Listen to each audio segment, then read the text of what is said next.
तो इसमें पहला था बायोमोलिक्यूल्स, यानी जो लिविंग थिंग्स में होते हैं, that is called biomolecules. Second है इसमें बायोमोलिक्यूल्स में कौन कौन सी चीज़ें आते हैं। तो इसमें है कार्बोहाइड्रेट, प्रोटीन और fats, vitamins, nucleic acid etcetera. इसके बाद क्या है, इसमें ये ऑप्टिकली एक्टिव होते हैं। ऑप्टिकली एक्टिव कौन से होते हैं? जिसके पास कायरल कार्बन होता है। कायरल मीन्स जो कार्बन होगा वो 4 डिफरेंट ग्रुप से अटैच होगा, तो उसे कहेंगे कायरल कार्बन। तो जिसके पास भी generally carbon carbon chiral carbon होता है वो ऑप्टिकली एक्टिव होते हैं। इसके बाद इसमें आता है शुगर, किसे कहेंगे? तो शुगर का क्या होता है? स्वीट टेस्ट होता है। What is sugar? शुगर की क्या खास बात है? पहला, क्रिस्टलाइन होता है। दूसरा, सॉलेबल इन वाटर होता है, सॉलेबल इन वाटर। और तीसरा होता है sweet taste, sweet in taste. ठीक है, उसे हम कहते हैं शुगर।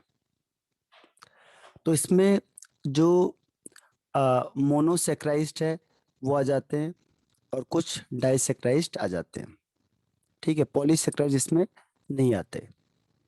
उसके लिए क्या होता है? नॉन शुगर होता है। नॉन शुगर ठीक इसका अपोजिट हो जाता है। इसमें क्रिस्टलाइन है तो यहाँ एमॉर्फस हो जाता है। फॉर्मूला वही है, जैसे मोनोसेक्राइज्ड है उसका फॉर्मूला क्या होता है, जैसे glucose, fructose etcetera. Non sugar में एमॉर्फस, ये क्रिस्टलाइन है तो दूसरा एमॉर्फस। दूसरा, ये वाटर में सॉल्युबल है, ये इनसॉल्युबल होते हैं।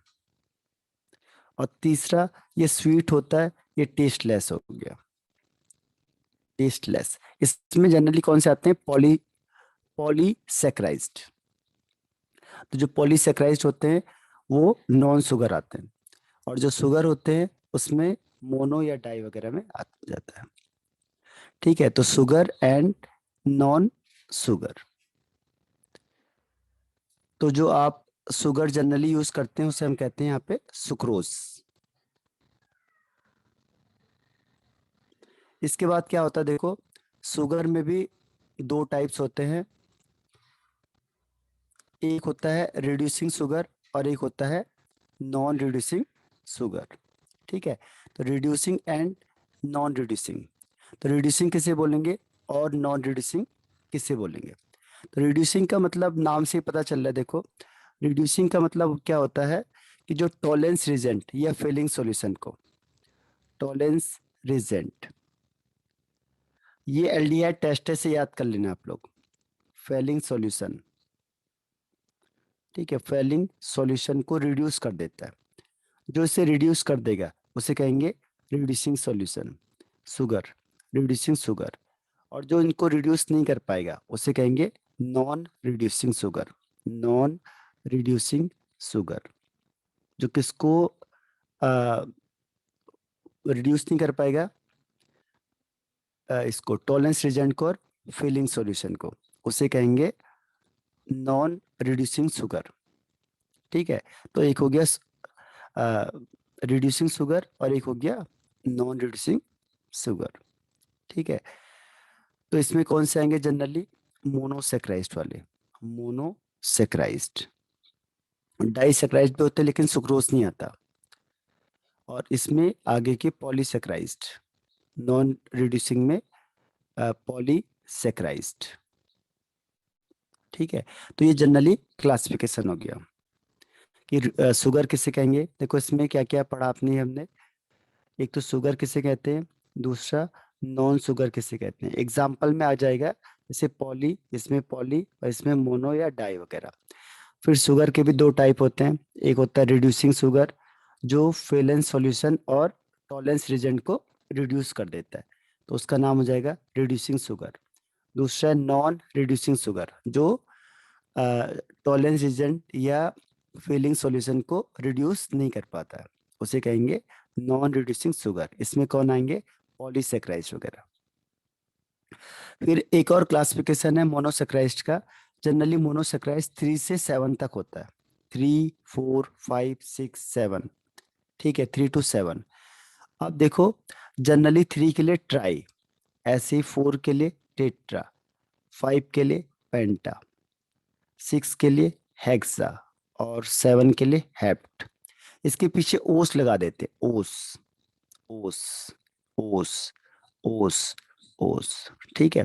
अब क्या होता है कि अभी हमने कहा था कि जैसे ग्लूकोज होता है, ग्लूकोज होता है एल्डिहाइड ग्रुप का, और फ्रक्टोज होता है कीटोन ग्रुप का, यानी यहाँ पे दो ग्रुप वर्क करते हैं, एल्डिहाइड और कीटोन। तो अगर एल्डिहाइड ग्रुप का है कोई, तो उसके पीछे, उसके आगे लगा देते हैं एल्डो, तो उसका नाम हो जाएगा एल्डो ट्राइओस। अगर 4 कार्बन है उसमें, तो एल्डो टेट्राओस, एल्डो टेट्राओस। अगर कीटोन ग्रुप है तो कीटो, यानी इसके नाम के आगे कीटो लग जाएगा बस। 3 कार्बन है, कीटोन ग्रुप है, तो कीटो ट्राइओस, ऐसे कीटो टेट्राओस, ठीक है। 5 के लिए जैसे एल्डो पेंटोस, ऐसे इसमें कीटो पेंटोस, ठीक है। ऐसे हेक्सेन का हो जाएगा हेक्सोस का। अगर एल्डिहाइड ग्रुप है तो एल्डो हेक्सोस, कीटोन में कीटो हेक्सोस, हेप्टेन में एल्डो, अगर एल्डिहाइड ग्रुप है तो एल्डो हेप्टोस, और कीटोन है तो कीटो हेप्टोस। तो इस तरीके से इसके नाम लिखे जाते हैं। कीटोन ग्रुप में कीटो और एल्डिहाइड ग्रुप में एल्डो। बाकी नंबर ऑफ कार्बन एटम पे डिपेंड करता है। 2 3 4 5 इन जनरल मोनोसेक्राइड्स में आते हैं। हम लोग ज्यादातर 6 वाला पढ़ते हैं, लेकिन डीएनए में आप देखोगे 5 वाला यूज करेंगे हम। अब नेक्स्ट इसमें आता है, तो ये लर्निंग पोर्शन है। प्रिपरेशन हमने कर लिया था ग्लूकोज का, स्ट्रक्चर भी हमने पूरा कर लिया था, ठीक है, स्ट्रक्चर वगैरह। और ये डी फॉर्म एल फॉर्म दोनों भी हो चुके थे, डी एंड एल फॉर्म। ये देखो एक बार बता देता हूँ आपको डी एंड एल फॉर्म को।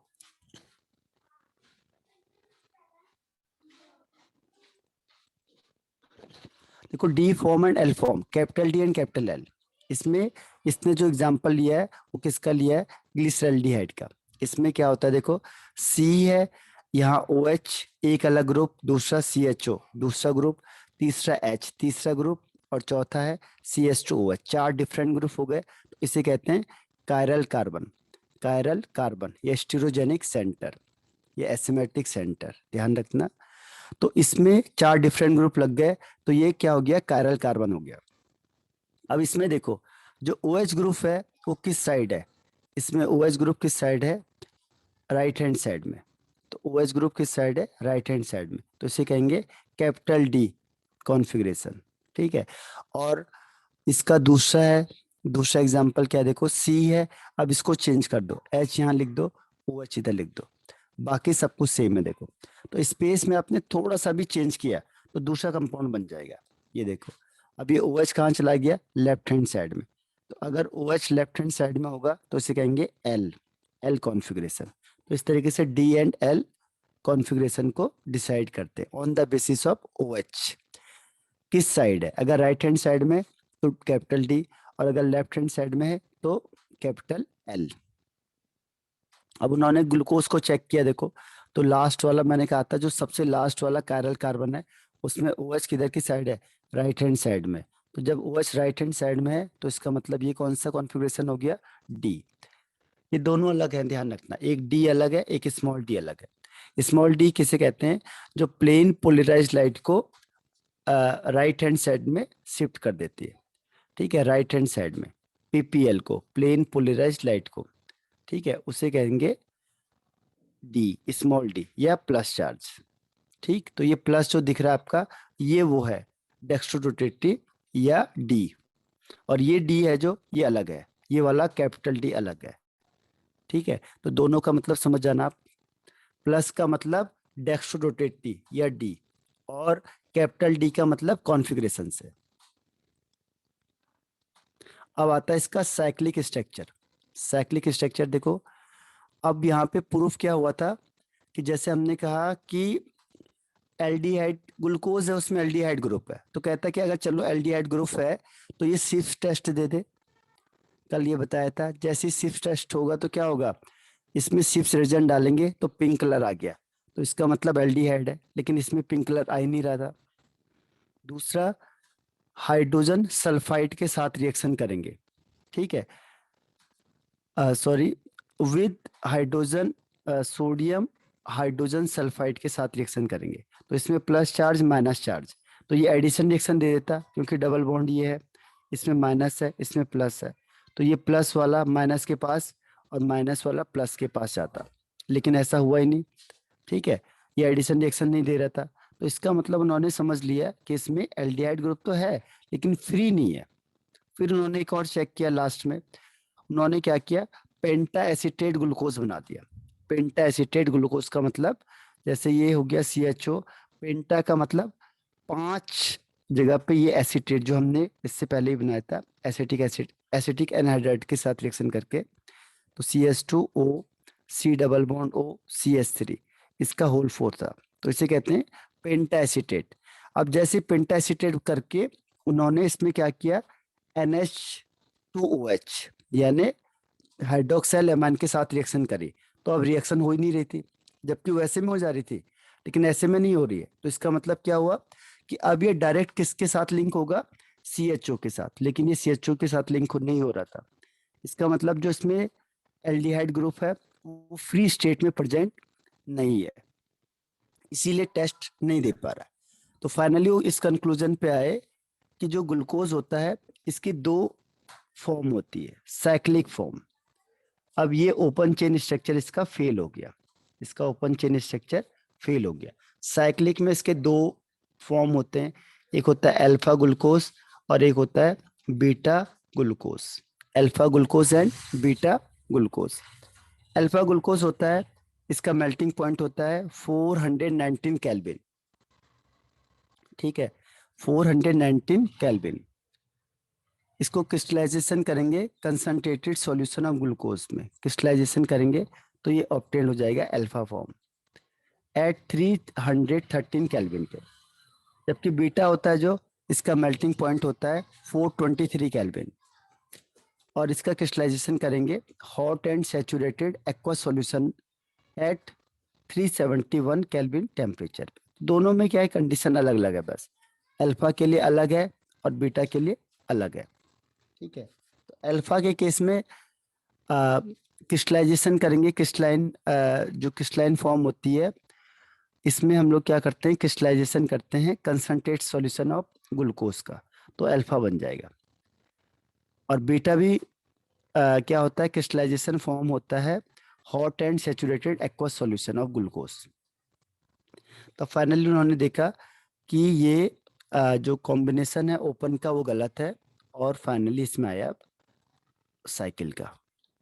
अब देखो साइकिल में कॉम्बिनेशन किसका किया उसने, साइकिल में किया उसने 1 and 5 कॉम्बिनेशन। कल आपको बताया था कि जो भी 5 या 6 मेंबरिंग होती है वो ज्यादा स्टेबल होती है एज कंपेयर टू अदर। तो हम क्या करते हैं, स्टेबिलिटी को ध्यान में रखते हैं कि जो भी चीज बनाएंगे उसकी स्टेबिलिटी ज्यादा होनी चाहिए, तभी तो टिका रहेगा, अदरवाइज तो टिकेगा ही नहीं। तो इसमें देखा गया कि जो 6 मेंबर रहेंगे उसकी स्टेबिलिटी सबसे ज्यादा है, इसीलिए उन्होंने 6 मेंबर को चूज किया। को 1 2 3 4 5 6, इसमें यहाँ पे 1 2 3 4 5 6। अब जो फर्स्ट पोजीशन है ये डबल बॉन्ड था, ये एस था, सेकंड में ये हो गया, थर्ड में OH इधर आ गया, फोर्थ में OH ये हो गया, और फिफ्थ में OH ये, और सिक्स में CH2OH। तो ये स्ट्रक्चर था। अब उन्होंने क्या किया कि ये वाला जो ऑक्सीजन है इसको यहाँ से हटा दिया, इसको पूरा हटा दिया, और ये ऑक्सीजन इसके बीच में लगा दिया, फर्स्ट और 5 को कनेक्ट कर दिया। इससे जो हाइड्रोजन निकला था वो यहाँ चला जाएगा, इससे डबल बॉन्ड हटा के सिंगल बॉन्ड कर देंगे, तो ये बन गया आपके पास अल्फा ग्लूकोज। अल्फा की क्या खास बात है, अल्फा की खास बात ये है कि जो OH है अगर राइट हैंड साइड में होगा, फर्स्ट वाला OH अगर राइट हैंड साइड में होगा तो अल्फा, और अगर फर्स्ट वाला OH लेफ्ट हैंड साइड में है तो बीटा, ठीक है। तो अल्फा बीटा का देखो ये है। अब इसका नाम देखो अल्फा, अल्फा क्यों रखा है, क्योंकि ओ एच कहाँ है, राइट हैंड साइड में, फर्स्ट वाले में, और इसको कहते हैं बीटा। तो बीटा का मतलब फर्स्ट पोजीशन में जो कार्बन है उसमें O H left hand side में, तो फर्स्ट से ही हम कंसीडर करते हैं। तो अगर फर्स्ट पोजीशन में जो ओ एच है अगर वो राइट हैंड साइड में है तो उसे कहेंगे अल्फा, और अगर लेफ्ट हैंड साइड में है तो उसे कहेंगे बीटा। तो ये अल्फा बीटा कॉम्बिनेशन हो गया। अब इसमें देखो एक चीज और आती है, वो कहता है हेमी एसिटल फॉर्म होता है। ठीक है, हेमी एसिटल फॉर्म होता है। अब हेमी एसिटल क्या हो गया, हेमी एसिटल, इसको मैं आगे बताऊंगा। इसकी पहचान है, क्या क्या चीज इसमें देखते हैं हम लोग। एसिटल का मतलब होता है एसिटल्डिहाइड, यानी एल्डिहाइड ग्रुप, और हेमी का मतलब होता है हाफ। आपने पढ़ा होगा इसमें, मैथ्स में भी होता है हेमी। ठीक है, हेमी स्फीयर, तो हेमी मतलब हाफ, तो हाफ एसिटल ग्रुप होता है, इसीलिए हम इसे हेमी एसिटल कहते हैं। और इस पेयर को हम कहते हैं एनोमर, और इस कार्बन को C1 को कहेंगे एनोमेरिक कार्बन। ये इंपॉर्टेंट होता है एनोमर, इसमें एनोमर पूछा हुआ है काफी बार। तो एनोमर का मतलब C1 कॉन्फ़िगरेशन में डिफरेंस होता है। C1 में देखो बस OH एक के राइट हैंड साइड में, दूसरा लेफ्ट हैंड साइड में, तो OH में फर्स्ट पोजीशन में कॉन्फ़िगरेशन डिफरेंट है, तो इस पेयर को हम कहते हैं एनोमेयर पेयर या एनोमेरिक कार्बन। इस कार्बन को एनोमेरिक कार्बन, और इस पेयर को कहेंगे एनोमेरिक पेयर। ठीक है, तो ये ध्यान रखना आपने। देखो OH ग्रुप अगर राइट हैंड साइड में चला गया तो उसे कहेंगे बीटा, और अगर लेफ्ट हैंड साइड में चला गया तो उसे कहेंगे अल्फा।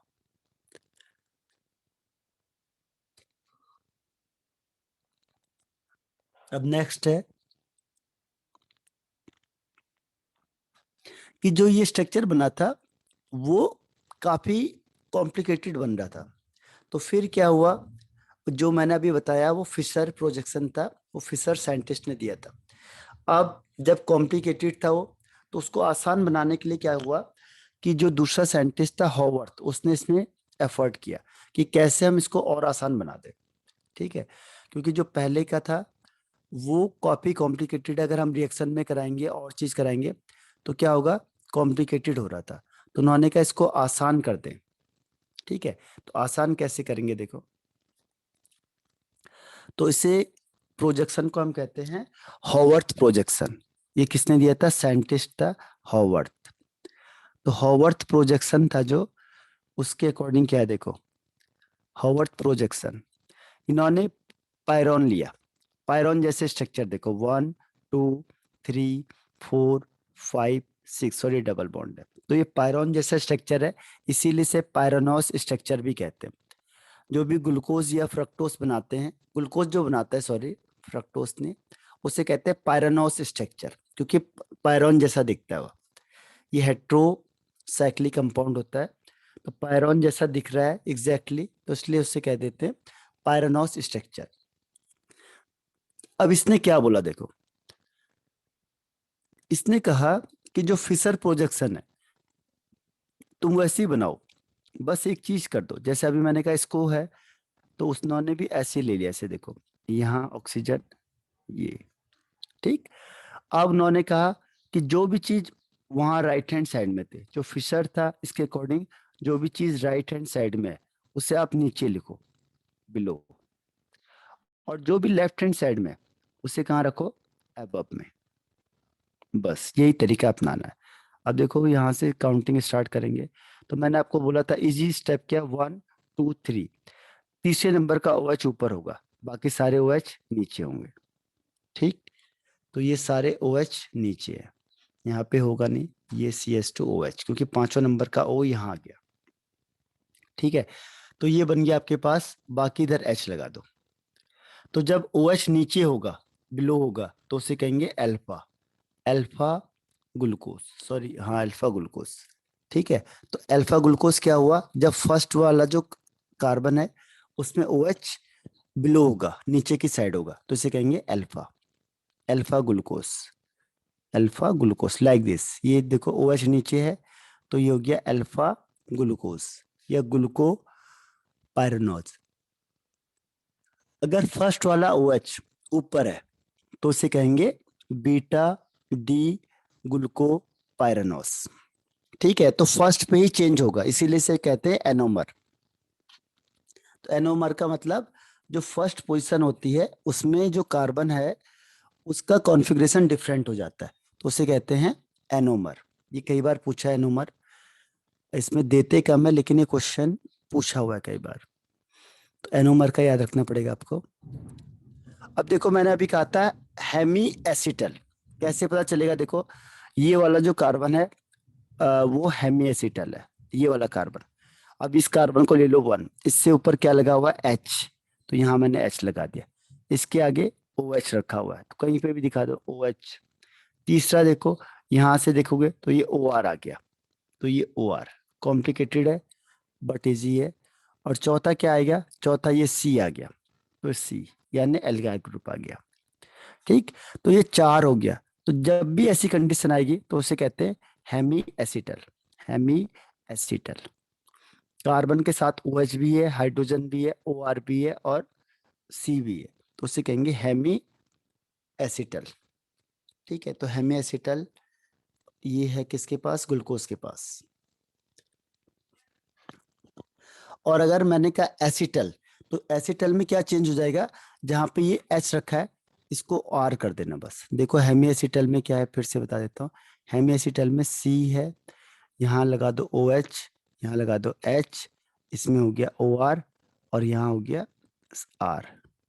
आपने क्या करना है, जहाँ पे H है इस H को हटाओ, यहाँ R ले आओ, तो ये हो जाएगा ORH और यहाँ पे भी ORR, तो ये बन जाएगा आपके पास एसिटल, एसिटाइल या एसिटल। ठीक है, तो एसिटल में दोनों आर आ जाएंगे और हेमी एसिटल में OH की जगह पे H आएगा, जबकि एसिटल में R आ जाएगा। तो ये आपका ग्लूकोज फिनिश होता है। यहां तक कोई प्रॉब्लम पूछना मुझे?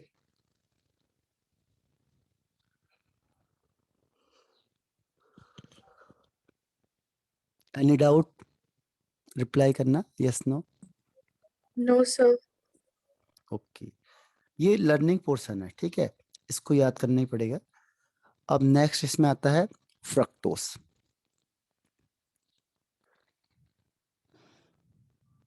फ्रक्टोस में क्या है? देखो ये क्या होता है, देखो कीटो हेक्सोस होता है। कीटो हेक्सोस यानी अभी हमने कहा था हेक्स, क्यों कहा था? क्योंकि इसमें 6 कार्बन एटम होते हैं इसीलिए। कीटो मतलब इसमें कीटोनिक ग्रुप होता है, ओस इसके लास्ट में लग जाता है।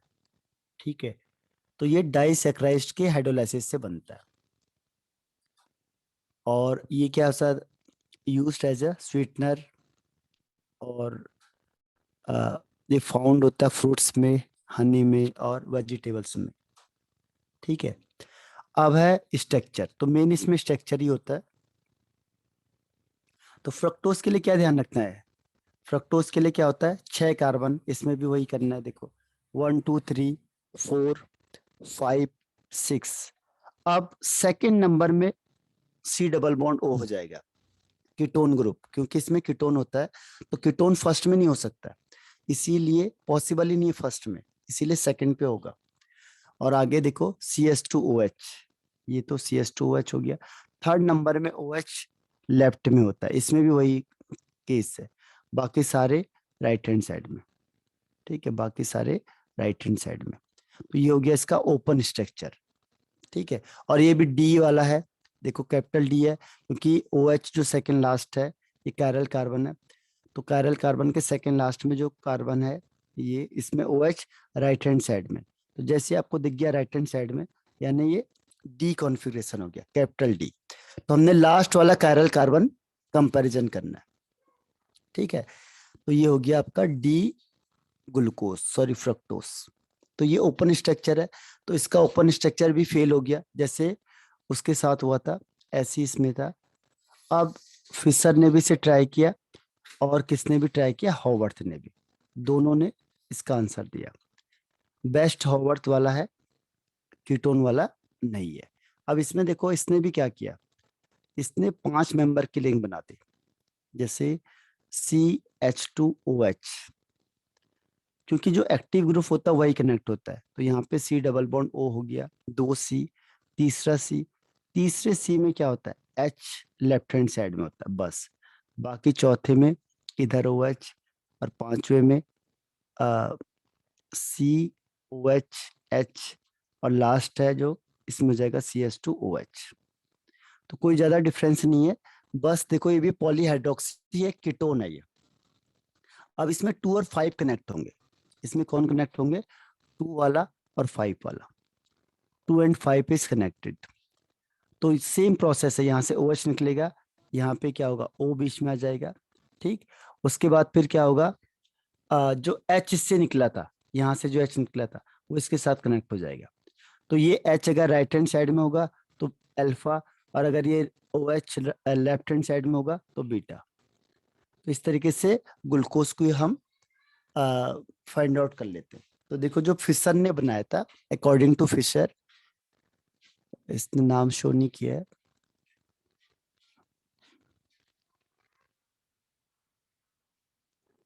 फिशर प्रोजेक्शन है जो। तो इसमें क्या होगा कि ये देखो, अगर ओ एच की साइड है राइट हैंड साइड तो उसे कहते हैं अल्फा, और अगर O H left hand side है तो इसे कहेंगे बीटा। तो बस फ्रक्टोज में यही होगा, जैसे उसमें था ऐसे इसमें है। इसमें और उसमें कोई ज्यादा डिफरेंस नहीं है, बस फंक्शनल ग्रुप का डिफरेंस है। उसमें था एल्डिहाइड, इसमें है कीटोन। बाकी फॉर्मूले से लेके और चीजें सेम है। ठीक है, तो ये भी क्या बनाता है, एनोमर बनाता है। ध्यान रखना, फ्रक्टोज में और ग्लूकोज में एनोमर होगा, बाकी सब में इपीमर होगा। ठीक है, इपीमर एनोमर ये इंपॉर्टेंट है क्योंकि ये टेक्निकल वर्ड है और ये पूछे जाते हैं। ठीक है, नॉर्मल डिफाइन से ज्यादा क्वेश्चन इसमें इस टाइप के आए हैं, एनोमर और इपीमर। तो इपीमर का मतलब और कहीं पे भी चेंज हो रहा है तो वो इपीमर हो गया। और अगर फर्स्ट ग्लूकोज में फर्स्ट पोजीशन पे और फ्रक्टोज में सेकंड पोजीशन में चेंज होगा तो उसे कहेंगे एनोमर। अब देखो इसका स्ट्रक्चर कैसे बनेगा, देखो ये फ्यूरोन से बनता है इसीलिए इसे कहते हैं फ्यूरानोस। ठीक है, यहाँ पे देखो 1 2 डबल बॉन्ड हटा देना है। ठीक है, डबल बॉन्ड को हटा देना है, सिंगल बॉन्ड रखना है इस तरीके से। अब देखो नंबरिंग कहाँ से होगी, यहाँ से C S two O H पहला, फिर दूसरा सी ये हो गया, फिर तीसरा, चौथा, पांचवा सी। ठीक है, और सिक्स में कहाँ चले जाएगा, ये C S two O H. तो पहली चीज रिंग बन गई। दूसरी चीज, जो ओ एच ग्रुप है वो कहाँ पे जाएगा। ठीक है, जो ओ एच ग्रुप अगर ये नीचे चला गया तो ये हो गया अल्फा फ्रक्टोस। बाकी सब कुछ सेम है, देखो तीसरे नंबर का ओ एच अप होता है यानी लेफ्ट में होता है, बाकी सारे कहाँ होते हैं, राइट में होते हैं। बाकी सारे राइट में, ये याद करना पड़ेगा। तो जो भी राइट में होगा उसे आप कहाँ रख दो, बिलो में रख दो। जो भी फिशर ने क्या किया, देखो फिशर ने ये किस साइड रखा है, राइट हैंड साइड में, और वही चीज क्या करी हॉवर्थ ने नीचे की साइड दिखा दिया, एच ओ एच एच इस तरीके से। ठीक है, तो इसका ध्यान रखना पड़ेगा कि ओ एच और एच का। तो ये आपका हो गया फ्रक्टोस। अब हॉवर्थ ने दूसरा देखो, इधर से ये ले ली कर लिया हमने यहाँ पे 1 2 3 4 5 6। अगर ओ एच अब ऊपर की साइड है तो इसे कहेंगे बीटा फ्रक्टोस, और यहाँ पे आ जाएगा C S two O H. इसके बाद थर्ड पोजीशन में क्या होगा, देखो थर्ड थर्ड में ओ एच ऊपर होता है, आपको बताया था, एच नीचे, फिर ओ एच नीचे, एच ऊपर, और यहाँ पे एच, और यहाँ पे C six H C S two, sorry C S two O H. ठीक है, तो ये जो है आपके पास, ये कौन सा हो गया, बीटा। बीटा की पहचान क्या है, जो फर्स्ट वाला जो सेकंड वाला जो ओ एच है वो अबव है। ठीक है, ऊपर की साइड है तो बीटा, और नीचे की साइड होगा तो अल्फा। और ये पायरानोस, सॉरी फ्यूरानोस होगा क्योंकि फ्यूरॉन से मिलके बना है। ठीक है, तो यहाँ पे देख लो, जैसे ओ एच नीचे की साइड है तो इसे कहेंगे अल्फा फ्रक्टोस, और अगर यहाँ पे ओ एच ऊपर की साइड है तो इसे कहेंगे बीटा फ्रक्टोस। तो अल्फा बीटा में कहाँ पे फर्क है, सी टू का, सी टू पोजिशन किसके केस में, सी टू आता है फ्रक्टोस के केस में, और सी वन किसके केस में आता है, ग्लूकोज के केस में। तो अगर इनमें चेंज होता है तो इसे कहते हैं एनोमर। ठीक है, ग्लूकोज का 1 और फ्रक्टोज का 2, इसके अलावा और कहीं भी चेंज होगा तो वो बन जाएगा इपीमर। इपीमर ध्यान रखना, एनोमर और इपीमर दोनों डिफरेंस होते हैं। इपीमर, इपीमर का मतलब सपोज मैंने ये 4 वाला चेंज कर दिया तो इपीमर बन जाएगा, ठीक है, या थर्ड वाला चेंज कर दिया, कोई भी एक ग्रुप चेंज करेंगे तो उससे जो बनेगा वो इपीमर बनेगा। तो इपीमर भी उतना इंपॉर्टेंट है जितना एनोमर है, ठीक है। तो ये आपका फ्रक्टोज भी कंप्लीट हो गया। स्ट्रक्चर इसमें मेन होता है, स्ट्रक्चर से ज्यादा क्वेश्चन बनते हैं, ठीक है। तो इसमें से बताओ मुझे फ्रक्टोज वाले में से कोई प्रॉब्लम?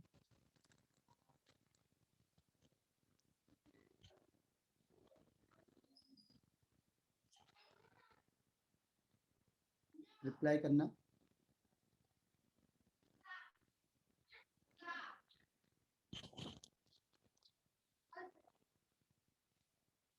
ओके, अब इसके बाद हम लोग क्वेश्चन आंसर स्टार्ट कर देंगे। तो देखो कार्बोहाइड्रेट का यहीं पे आपका फिनिश हो जाता है, क्योंकि आपका कोर्स है जो रिड्यूस कर दिया इन्होंने काफी, ठीक है। तो कार्बोहाइड्रेट फिनिश हो जाएगा, फिर हम लोग अभी प्रोटीन और न्यूक्लिक एसिड, बस 2 स्टेप बचे हैं, अभी ज्यादा बड़े नहीं है। इसमें एक चीज का ध्यान रखना कि जब भी 2 ग्लूकोज आपस में कनेक्ट होंगे उसे कहते हैं ग्लाइकोसाइडिक लिंकेज, ठीक है। इसे मैं लिख देता हूँ क्योंकि ये वर्ड भी इंक्लूड किया नहीं है, लेकिन इससे कई क्वेश्चन पूछे हुए हैं। ग्लाइकोसाइडिक लिंकेज, तो ग्लाइकोसाइडिक लिंकेज क्या होता है कि जब भी 2 मोनोसेक्राइड को आप क्या करोगे, कनेक्ट करोगे थ्रू ऑक्सीजन, तो उसे कहेंगे ग्लाइकोसाइडिक लिंकेज। ये the linkage between 2 monosaccharide unit through oxygen atom, उसे कहेंगे ग्लाइकोसाइडिक लिंकेज, ठीक है। जैसे एग्जांपल के लिए आपने क्या बनाया, फ्रक्टोज बना रहे हो या कोई और ग्रुप भी बना रहे हैं, तो अगर इसमें फ्रक्टोज चाहिए, नहीं, फर्स्ट टर्म में जो चैप्टर आएंगे वो सेकंड में नहीं आएंगे, इसीलिए आपके लिए बहुत अच्छा चांस है ये, बहुत हाफ कर दिया आपके लिए। जो ये 6 चैप्टर है, 6-7 चैप्टर है, वो फर्स्ट टर्म में आएंगे तो वो सेकंड में नहीं आएंगे, ठीक है। तो इसीलिए बहुत कम कोर्स है ये, तो जितना कोर्स है उतना आप रिवीजन करोगे तो अच्छे मार्क्स आ सकते हैं। अब इससे रिवीजन करोगे तो एक एक चीज आपको याद हो जाएगी, ठीक है। तो और पेपर का लेवल भी इस समय एवरेज या एबव एवरेज ही होगा, बहुत हाई लेवल का नहीं होगा। तो इसीलिए अच्छे मार्क्स लाना इस समय आपके लिए बहुत अच्छे चांस है, टाइम भी कम लगेगा उसमें, और ऑब्जेक्टिव टाइप क्वेश्चन आंसर है, case study base and assertion reason. तो जो असर्शन रीजन है वही डिसाइड करता है अच्छे बच्चों को दूसरे बच्चों से, तो उसकी प्रैक्टिस करनी पड़ेगी। तो देखो ग्लाइकोसाइडिक लिंकेज क्या होता है, इसको आगे दिखाता हूँ। देखो जब आप 2 किसको कनेक्ट करते हो, ये देखो ये एग्जांपल मैंने आपको दिखाया, ये है ग्लाइकोसाइडिक लिंकेज। ये इसमें ग्लूकोज है, देखो ये वाला अल्फा ग्लूकोज है, तो ग्लूकोज कैसे बनेगा, देखो यहाँ पे मैंने ऑक्सीजन लगा दिया और बाकी ऐसे अटैच कर दो।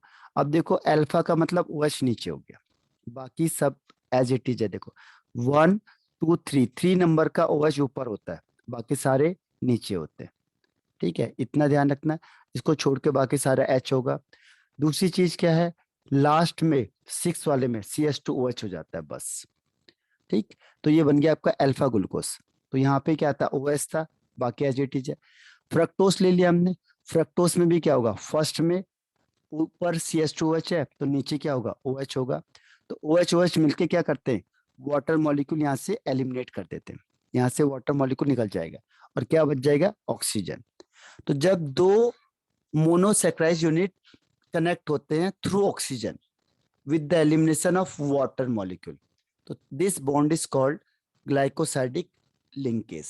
इंपॉर्टेंट है, ध्यान रखना, ग्लाइकोसाइडिक लिंकेज। और ग्लाइकोसाइडिक लिंकेज का मतलब आप समझ गए होंगे कि जब एक कार्बोहाइड्रेट है और दूसरा कार्बोहाइड्रेट है, मोनोसेक्राइज्ड है, तो ये क्या करते हैं, आपस में कंबाइन करते हैं, तो जो OH है वहां से क्या निकलेगा, H2O निकल जाएगा, और ये ऑक्सीजन के थ्रू दोनों आपस में कनेक्ट हो जाएंगे, मोनोसेक्राइज्ड। तो इस लिंकेज को हम कहते हैं ग्लाइकोसाइडिक लिंकेज। ठीक है, तो ग्लाइकोसाइडिक लिंकेज भी काफी बार आया है इसमें। तो छोटे छोटे क्वेश्चन आते हैं इसमें, मतलब बहुत हाई लेवल का क्वेश्चन इसमें अभी तक नहीं पूछा गया।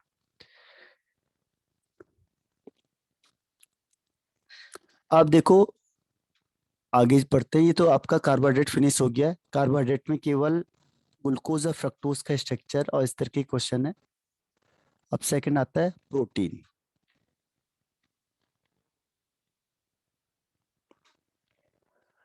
इसमें एक टेस्ट है जो आपके पास आएगा, उसमें है क्या नाम है उसका, प्रैक्टिकल में आएगा आपके पास, वो है कार्बोहाइड्रेट टेस्ट। उसके लिए मॉलिस टेस्ट होता है। तो आगे मैं आपको तीनों का टेस्ट एक साथ करवा दूंगा, कार्बोहाइड्रेट का, प्रोटीन का, फैट का। ये आपका प्रैक्टिकल में भी आएगा। थर्ड प्रैक्टिकल है आपका कंटेंट बेस्ड, तो उसमें प्रैक्टिकल में भी आपको ये करना पड़ेगा। तो कुछ नहीं करना है, रिएजेंट आपको पता होना चाहिए। आप जाओगे और उसे ऐड कर देना बस। जैसे मैंने बोला इसको इसमें मिक्स किया और इसको इसमें मिक्स कर दो बस। अगर ये कलर आ गया तो ये एल्डिहाइड होगा या कार्बोहाइड्रेट होगा, अगर नहीं आया तो नहीं होगा। ठीक है, तो ये बहुत हाई फाई क्वेश्चन नहीं। अब आते हैं हम प्रोटीन पे। ठीक है, प्रोटीन जो वर्ड है वो ग्रीक वर्ड से मिलके बना है, proteios. Protein word is derived from Greek word proteios. इसका मतलब होता है प्राइम, प्राइमरी या प्राइम इंपॉर्टेंस, यानी आप इसको ज्यादा इंपॉर्टेंस दोगे, इसीलिए उन्होंने क्या किया, इसका नाम रख दिया प्रोटीन। जो प्रोटीन है ये किससे बना है, प्रोटियोस से। ये कौन सा वर्ड है, ग्रीक वर्ड, ग्रीक वर्ड है प्रोटियोस। अब इसका मतलब होता है प्राइम इंपॉर्टेंस या प्राइमरी, यानी आप इसको ज्यादा इंपॉर्टेंस दोगे।